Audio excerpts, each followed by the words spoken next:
I just came back from a 2-day 1-night glamping trip, and honestly I wasn't satisfied with the experience. Glamping, as you know it, is glamorous camping, a style of camping with amenities and like resort style services. But it wasn't glamorous at all for us. In fact, it wasn't comfortable, or perhaps we expected too much.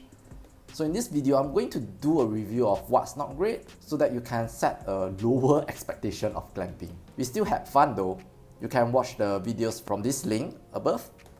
But having fun from the circumstances you are put into is a different matter from the accommodation, amenities, and the services we are provided with. We paid $300, but the standard and service really doesn't match the price. I will cover 6 areas.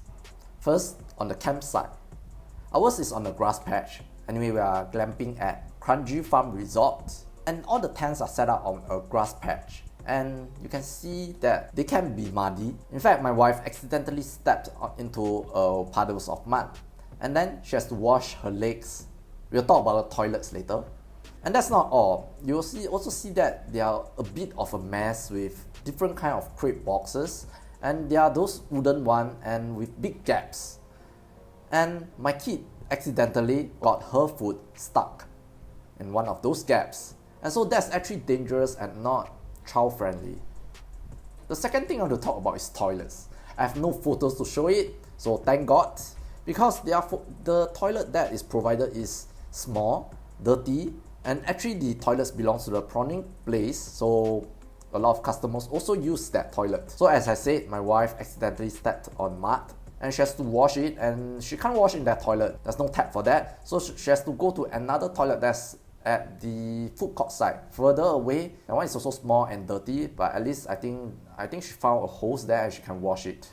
So the point really is, to me, the very turn off is the toilet, because if you're supposed to be glamorous, you're supposed to be resort light, then at least toilet has to be at least well maintained. The third point I want to cover is the BBQ. So we are provided with this portable BBQ pit. Actually, funny enough, you'll see that the staff, they have those big BBQ pit, which is much better, and you'll see the 2 staff, they BBQ themselves there, while we have this small one. But okay, I don't want to complain about that.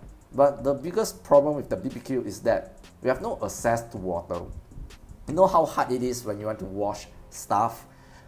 You have to walk 3 minutes away to that toilet, and they only have 2 small sinks for you to share. And one other thing is that actually they never clean our BBQ pit. When I first go, I open up, wow, inside is 10 to 20 cigarette butts in it and trash. So it was really a sight that you don't want your customers to see. And one other tips is that you better do your BBQ before nightfall, before 7 p.m. because by then it will be very dark. And the lights that they provide in the resort is just battery powered light, they hang it. The fourth point is on the bed. So in the description, they actually say that there's 2 queen beds and 1 futon. I was actually expecting those Japanese comfortable futon that is not too bad. I'm okay with that. But turns out they are only providing airbeds, and airbeds are not comfortable, and you can easily disturb your partner or the kid that you're sleeping together with. The only okay thing that they have is that they did provide aircon, so it's pretty cold in the night. My 5th point is on the tent neighbors. The tent beside us, they are groups of friends, and they party till 3 a.m. There's a lack of soundproofing, obviously, so it was very noisy all the way until 3 a.m. Luckily, my kids, they are so tired and they can sleep soundly. But for me and my wife, we really cannot. The last area I want to cover is about the activities nearby in Kranji. So this is nothing to do with the glamping, it's just the activities nearby. So the first activity that we had is prawning, very nearby the glamping site. It's $20 for the first hour, but we caught absolutely nothing in 1 hour. And there are many people around the 2 ponds that they have. I'm sure that I think there's at least more than 20 people with holding the prawning sticks. In that whole 1 hour, I probably just see no more than 10 times that people caught something. So I got to say that this lucky pond is not very lucky. The second activity that we did is the Kranji Meshes. This is also the first time we have been to the Kranji Meshes. It's a nice park, but we cannot walk the whole park. And that is because from their starting point, which is even if you start from the car park or you walk in from the campsite, from there all the way to that Raptor Tower, which is a nice tall tower for you to see around from high ground. So that walk is itself already like 15 minutes long, and that is far too long when you're considering that you have other activities later on.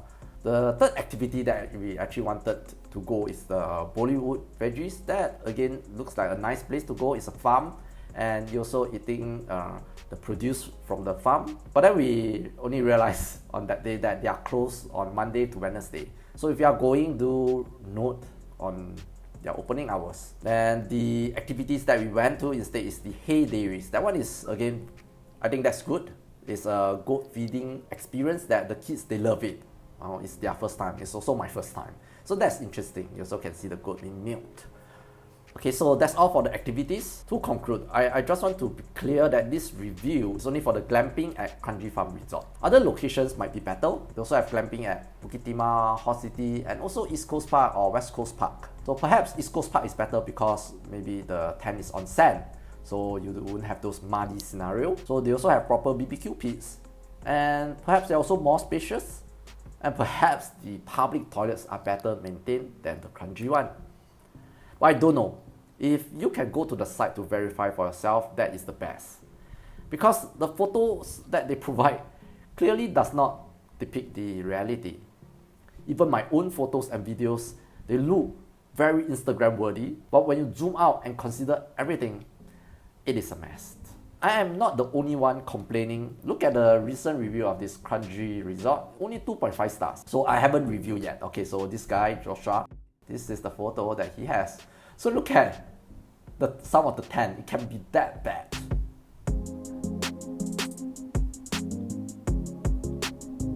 Another review. Oh yeah, I see some of it is very moldy.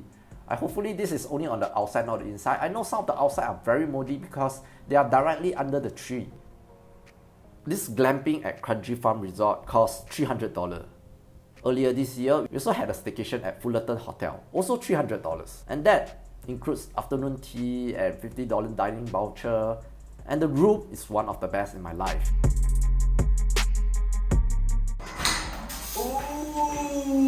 So from now on, if you give me these two choices to recommend, I will choose Fullerton Hotel every time.